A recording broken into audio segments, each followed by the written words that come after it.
खबरों की fast train में हो जाइए सवार।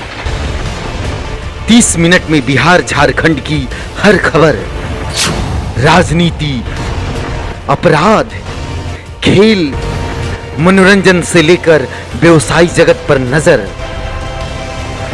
आधे घंटे में 30 बड़ी खबरें। देखिए रियल न्यूज बिहार पर रोजाना रात 9 बजे। अब खबरें विस्तार से। बिहार के सुपौल में रेल पटरी के किनारे एक व्यक्ति को घायल संदिग्ध अवस्था में लोगों ने देखा। घटना जिले के राघोपुर थाना क्षेत्र के सिमराही नगर पंचायत की है। गंभीर रूप से घायल व्यक्ति की पहचान सत्यानंद झा के रूप में हुई है, जो जिले के राघोपुर के सिंचाई विभाग में क्लर्क के रूप में थे। बताया जा रहा है कि स्थानीय लोगों ने इसकी सूचना 112 नंबर पर दी, जिसके बाद मौके पर पहुंची पुलिस ने घायल व्यक्ति को रेफरल अस्पताल सिमराही लाई, जहां डॉक्टरों ने उसे मृत घोषित कर दिया। बताया जा रहा है कि मृतक व्यक्ति मधुबनी के कोयलर गांव का रहने वाला है। इधर घटना की सूचना मिलते ही मृतक के परिवार में चीख पुकार मच गई।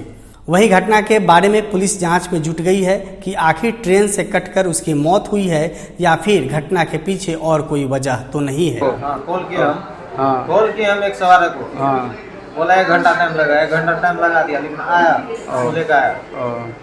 आपका नाम? जोगिंदर दास। घर? Ram Bishanpur Tahpuri 1 number ward. बिहार में शिक्षा व्यवस्था हमेशा कटघरे में रहा है। हालांकि बिहार सरकार शिक्षा व्यवस्था को दुरुस्त करने का दावा तो करती है, परंतु शिक्षा विभाग के इन दावों की पोल खोल रहा है मुंगेर जिला के असरगंज प्रखंड स्थित सीता देवी जगमोहन साहब बालिका +2 विद्यालय में कर्मी बिजली नहीं रहने पर मोबाइल के फ्लैश लाइट की रोशनी में काम करते हैं, क्योंकि विद्यालय में बिजली का कोई वैकल्पिक व्यवस्था नहीं की गई है। स्वाभाविक है कि बिजली कट जाने के बाद अंधकार में कार्य करना मुश्किल होता है, और तब शिक्षक और कर्मियों के पास एक ही सहारा होता है, मोबाइल का फ्लैश लाइट। कार्य कर रहे कर्मी से जब पूछा गया तो उन्होंने बताया है कि विद्यालय का नया बिल्डिंग बना है, लाइट का कनेक्शन भी है। लाइट चले जाने के बाद कोई वैकल्पिक व्यवस्था नहीं है, पर छात्रों का काम करना भी जरूरी है। समय पे कार्य नहीं हुआ तो छात्रों को परेशानी होती है, इस कारण वे मोबाइल के फ्लैश लाइट में कार्य करने को मजबूर है। कट भी इसकी वजह से हम काम कर रहे हैं। लाइट आएगा तो फिर रोशनी। नया बिल्डिंग बना है, इसमें लाइट का कनेक्शन है किया हुआ, लेकिन बैटरी के इन्वर्टर का कनेक्शन नहीं किया है, इस वजह से अंधेरा है। क्या नाम है आपका? मेरा नाम सोनू साथी विद्यालय सहायक। किस पद पे हैं? विद्यालय सहायक।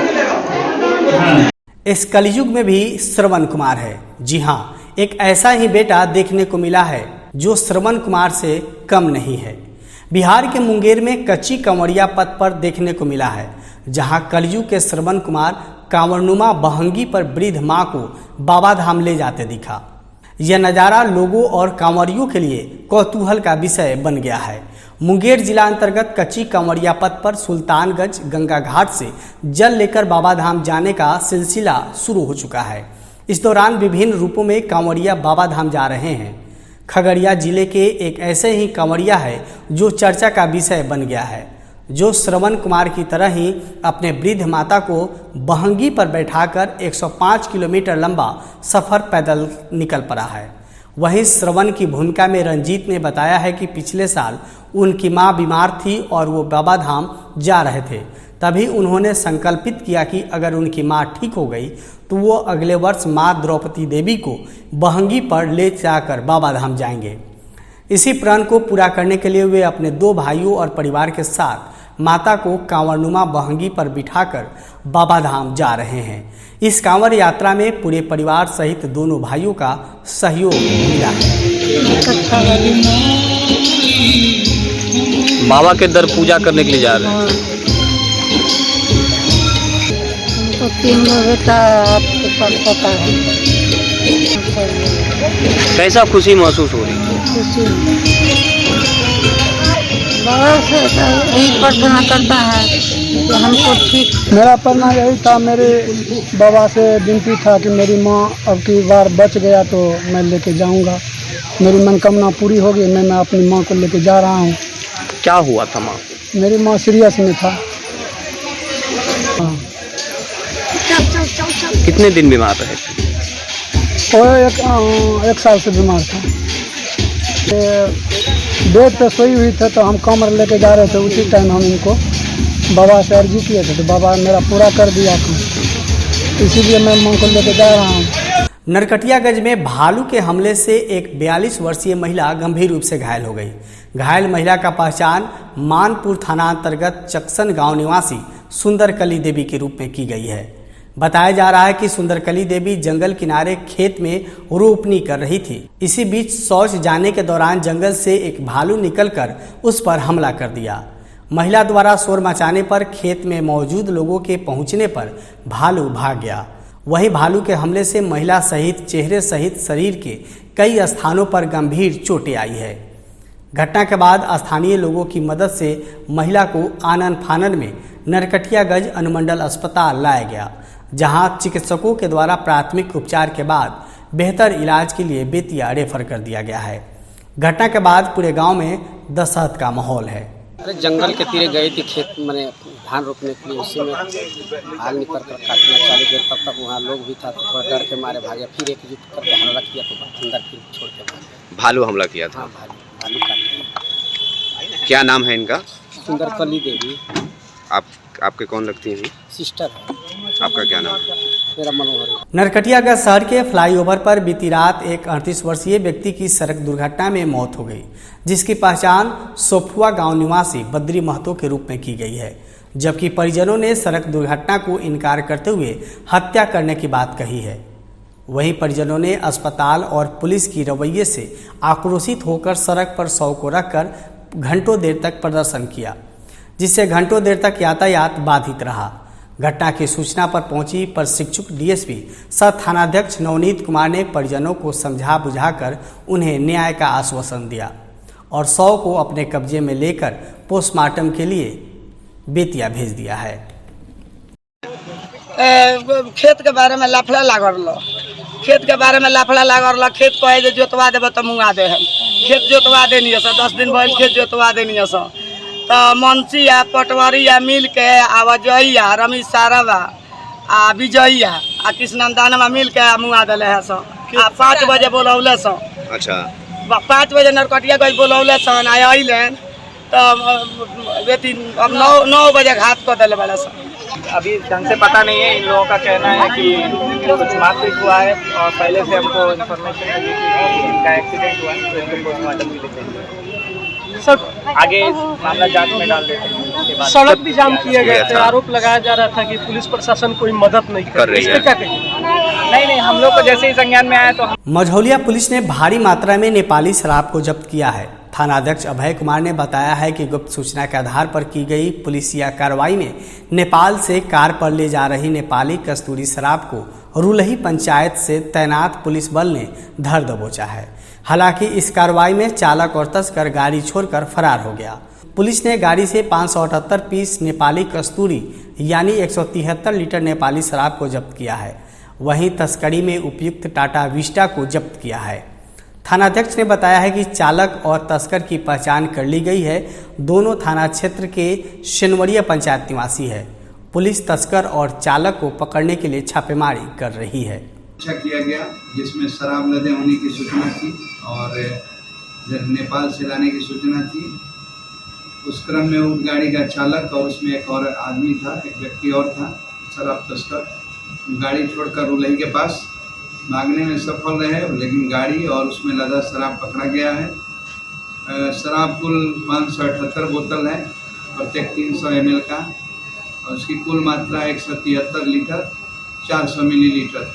सुपौल जिले के ललित नारायण मिश्र स्मारक महाविद्यालय वीरपुर में इंटरमीडिएट के नामांकन और बीए पार्ट 1 के फॉर्म भरने के लिए आज अंतिम दिन छात्र छात्राओं को भारी भीड़ देखी गई। आलम यह रहा कि छात्रों को फॉर्म भरने के लिए कहीं जगह नहीं मिल रही थी, लिहाजा छात्र छात्राएं यहाँ वहाँ जाकर किसी तरह फॉर्म भरने को मजबूर है। इसी बीच कॉलेज के बद इंतजामी की तस्वीरें भी देखने को मिली। गंदगी और मकड़ी के जाल के बीच छात्र छात्राओं को परेशानी का सामना करना पड़ा और खुद अपने ही साफ सफाई कर दिखाई दे। खास बात यह रही कि नामांकन के लिए कॉलेज में किसी भी प्रकार का हेल्प डेस्क नहीं बनाया गया था। इतना ही नहीं, कई छात्र बाइक के सीट पर तो कई कार के बोनट पर, कहीं जमीन पर बैठकर तो कहीं डस्टबिन के बगल में बैठकर फॉर्म भरते नजर आए। इस दौरान छात्र संगठन के कार्यकर्ताओं ने महाविद्यालय की कुव्यवस्था को लेकर सवाल भी खड़े किए हैं। इस दौरान महाविद्यालय के प्राचार्य डॉक्टर DN शाह ने क्या कुछ कहा, सुनिए। ये असल में इंटरमीडिएट का एडमिशन जो 11th में होता है उसका आज लास्ट डेट है, इसलिए बच्चे जो दूर दराज के हैं जिसको लेट से जानकारी मिली और वो आज उसकी भीड़ है। दूसरी बात है कि पार्ट 1 का जो फॉर्म भराया जा रहा है उसका भी अंतिम दिन है, तो उनका भी फॉर्म भराया जा रहा है, इसलिए भीड़ है अचानक। नहीं, वो असल है क्या कि अचानक जब भीड़ हो जाएगी तो थोड़ा सा संभालने में कठिनाई होती है। गर्ल्स कॉमन रूम है या फिर जो संसाधन है महाविद्यालय का उसमें अभाव है, इसके बावजूद भी जैसे बरामदा वगैरह पर बैठ के बेंच उंच दिया गया है, लेकिन वो भी कमी हो रहा है क्योंकि भीड़ अचानक बढ़ जाने के कारण बच्चों को कुछ परेशानी तो हो रही होगी, ये तो बात है। अभी इंटर में नामांकन और BA पार्ट 1 और पार्ट 2 का जो है परीक्षा फॉर्म भराया जा रहा है, जिसमें छात्र छात्राओं का भीड़ उमड़ पड़ी है। और जिस प्रकार से भी कॉलेज का कुव्यवस्था देख रहे हैं, कुव्यवस्था क्या कहेंगे, उससे भी दयनीय स्थिति है। कुव्यवस्था तो थोड़ा ठीक ठाक रहता है कि थोड़ा सा कुछ व्यवस्था है, लेकिन एक भी छात्र के लिए बैठने का ना बेंच का व्यवस्था है, ना डेस्क का व्यवस्था है, ना कॉमन रूम खुला हुआ है छात्र के लिए।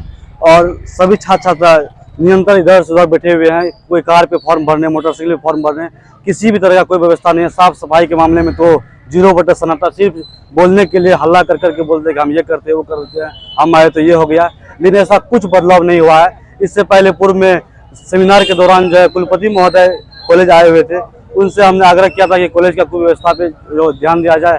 शौचालय सब दिन 365 दिन बंद रहता है, चाहे विद्यालय खुला हुआ हो या बंद हो, किसी का उपयोग में नहीं आता है, किसी छात्र छात्रा को उपयोग में नहीं आता है। श्रावण मास के शुभारंभ के अवसर पर बिहार के प्रसिद्ध सोमेश्वरनाथ महादेव मंदिर अरेराज में श्रावणी मेला का शुभारंभ जिलाधिकारी सौरभ जोरवाल, SP कांतेश कुमार मिश्रा, MLC महेश्वर सिंह, विधायक सुनील मणि तिवारी, शालिनी मिश्रा के साथ महामंडलेश्वर अरेराज मंदिर के महंत रविशंकर गिरी ने संयुक्त रूप से किया। इसके पूर्व सभी अतिथियों ने सोमेश्वरनाथ महादेव मंदिर का विधि विधान और वैदिक मंत्रोच्चारण के बीच पूजा अर्चना की गई और विश्व कल्याण की कामना की गई। मौके पर जिलाधिकारी ने कहा कि भगवान भोले शंकर पर जलाभिषेक करने और मेले में आने वाले सभी श्रद्धालु भक्तों की सुरक्षा और सुविधा मुकम्मल व्यवस्था की गई है। इसके लिए जगह जगह पर पदाधिकारी के साथ साथ पुलिस पदाधिकारी और जवान तैनात किए गए हैं। हिंदू धर्म के मान्य पंचांग के अनुसार इस साल श्रावण मास 4 जुलाई से शुरू होकर 21 अगस्त तक रहेगा। इस साल श्रावण 59 दिनों का है। इसी में इस साल 19 वर्ष के बाद मलमास लग रहा है। बिहार सरकार द्वारा डोमिसाइल नीति को वापस लेने के साथ ही पूरे सूबे में विरोध का स्वर तेज हो गया है। शिक्षक अभ्यर्थियों सहित अन्य विपक्षी पार्टियां विरोध करते हुए डोमिसाइल नीति को वापस लागू करने की मांग कर रही है। इसको लेकर भाजपा महागठबंधन सरकार पर हमलावर है। मोतिहारी के भाजपा जिलाध्यक्ष प्रकाश अस्थाना ने प्रेस को संबोधित करते हुए कहा कि आगामी 13 जुलाई को भाजपा द्वारा पटना के गांधी मैदान से विधानसभा तक मार्च का आयोजन किया गया है। इसके द्वारा सरकार से 10 लाख लोगों को नौकरी देने के वादे को लेकर जवाब मांगा जाएगा। सरकार से CTET, STET पर अभ्यर्थियों को बिना परीक्षा लिए नियुक्त करने और नियोजन शिक्षकों को राज्यकर्मी का दर्जा देने की मांग करेगी। साथ ही वित्त रहित महाविद्यालयों के 4 वर्षों से लंबित राशि के भुगतान की भी मांग की जाएगी। श्री अस्थाना ने कहा है कि सूबे में समस्याओं की भरमार है और सरकार द्वारा मात्र 5 दिनों के मानसून सत्र बुलाना दुर्भाग्यपूर्ण है। नीतीश सरकार पर हमला करते हुए कहा कि सूबे में कानून का राज समाप्त हो गया है, कोई सुरक्षित नहीं है। मार्च में भी सभी विधायक, विधान पार्षद, पार्टी के पदाधिकारियों और कार्यकर्ता शामिल होंगे। वहीं इस मौके पर मोतिहारी के भाजपा विधायक प्रमोद कुमार, उप महापौर लालबाबू प्रसाद सहित कई कार्यकर्ता मौजूद थे। कि महागठबंधन की सरकार ने यह घोषणा किया था कि अपने पहले कैबिनेट की बैठक से हम 10 लाख लोगों को बिहार में नौकरी देंगे, लेकिन अब तक उन्होंने नौकरी नहीं दिया। ये नौकरी कब देंगे? साथ ही अभी बिहार सरकार ने जो डोमिसाइल नीति लागू किया है, एक तो पहले इन्होंने जो नियम बनाया शिक्षक नियमावली, तो शिक्षक नियोजन नियमावली में इन्होंने यह अनिवार्य किया कि हम STET और TET की परीक्षा लेंगे, उसमें जो छात्र उत्तीर्ण होंगे उनकी मेधा सूची बनेगी और उसके अनुसार हम शिक्षक नियोजन करेंगे। लेकिन अभी जो इन्होंने नियम बनाया, इसका मुख्य रूप से यह एक साजिश है कि यह मामला पेचीदा हो जाए, केस में चला जाए और ये शिक्षक नियोजन किसी तरह से टल जाए। इनकी नियत शिक्षकों को नौकरी देने की नहीं है। साथ ही इन्होंने जो डोमिसाइल नीति बना दिया, इससे बिहार के युवा काफ़ी हतोत्साहित हैं, वो काफ़ी निराशा में अभी हैं। अब तक तो इस सरकार ने 15 साल लालू यादव जी की सरकार और 18 साल मुख्यमंत्री नीतीश कुमार जी की सरकार, 33 वर्षों में बिहार को तो इन लोगों ने मजदूर एक्सपोर्ट का इंडस्ट्रीज बना दिया। मुजफ्फरपुर जिले के बरुराज में मुखिया के छोटे भाई का एक वीडियो सोशल मीडिया पर वायरल हो रहा है, जिसमें दिख रहा है कि मुखिया के भाई भोजपुरी गानों पर ऑर्केस्ट्रा के नर्तकी के साथ हथियार लिए डांस कर रहा है। बताया जा रहा है कि ये वीडियो परसौनी नाथ पंचायत की है और पूरा मामला बरुराज थाना के परसौनी नाथ पंचायत के मुखिया हीरालाल खड़िया के छोटे भाई विक्रम खड़िया है। इधर इस वीडियो के वायरल होने के बाद पूरे क्षेत्र में कई तरह की चर्चाएं हो रही है।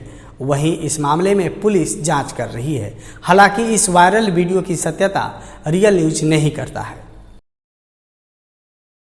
मुजफ्फरपुर रेल पुलिस ने बड़ी कार्रवाई की है। हाजीपुर स्टेशन से पुलिस ने 2 लोगों को गिरफ्तार किया है, जिसके पास से 21 अर्धनिर्मित हथियार और 21 लोहे के बैरल को बरामद किया है। पुलिस ने गिरफ्तार दोनों व्यक्तियों को बिहार के मुंगेर और उत्तर प्रदेश के गोरखपुर का रहने वाला बताया है। वहीं रेल एसपी कुमार आशीष ने कहा है कि अंतर्राज्य गिरोह का खुलासा किया गया है और इस गिरोह के पर्दाफाश के लिए टीम बनाई जा रही है। कल हाजीपुर रेलवे स्टेशन पर जो निरीक्षण किया जा रहा था, उसी क्रम में एक व्यक्ति को प्लेटफॉर्म संख्या 2-3 के बीच के ओवरब्रिज पे डिटेन किया गया। संदेह के आधार पर जब इससे पूछताछ की गई, इसके बैग को चेक किया गया, तो इसमें 21 अर्धनिर्मित पिस्टल की बॉडी जो कि 9 अंगुल और 6 अंगुल वाली है, और इसके साथ 21 लोहे के पिस्टल का बैरल जो कि 6 अंगुल वाला है, और एक मोबाइल बरामद हुआ, जिसके बारे में पूछताछ करने पर कोई संतोषजनक जवाब नहीं दिया गया। और इसके बाद इसकी शिनाख्त करते हुए, चूंकि ये मुंगेर का रहने वाला बताया गया है और ये जहाँ से आ रहा था गोरखपुर, वहाँ पर तुरंत टीम भेजी गई और मुंगेर और गोरखपुर में एक साथ बैकवर्ड और फॉरवर्ड लिंकेजेस की छापामारी की गई, जिसमें कि मुंगेर में तो इसके पुराने कार्यों के बारे में सूचना मिली कि ये और उसके फैमिली बिजनेस में इसके पिता भी पहले यही कार्य किया करते थे, इस तरह की जानकारी वहाँ से मिली है। वहीं गोरखपुर में इसके एक साथी को धर दबोचा गया है, जिसका नाम गोलू अशरफ उर्फ मोहम्मद आरिफ है, जो इसके व्यवसाय में इसके साथ पार्टनरशिप में काम किया करता था।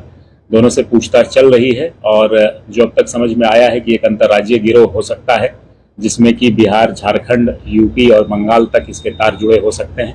इसके बारे में शिनाख्त की जा रही है और आगे जानकारी दी जाएगी।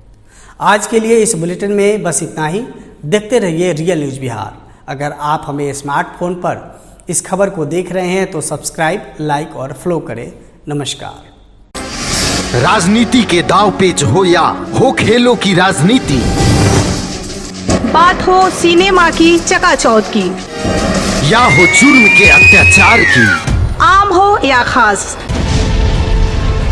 नेता हो या कलाकार, बात समाज के हर पहलू की, चाहिए तो बस थोड़ा सा साहस, सच कहने और सच दिखाने का जज्बा।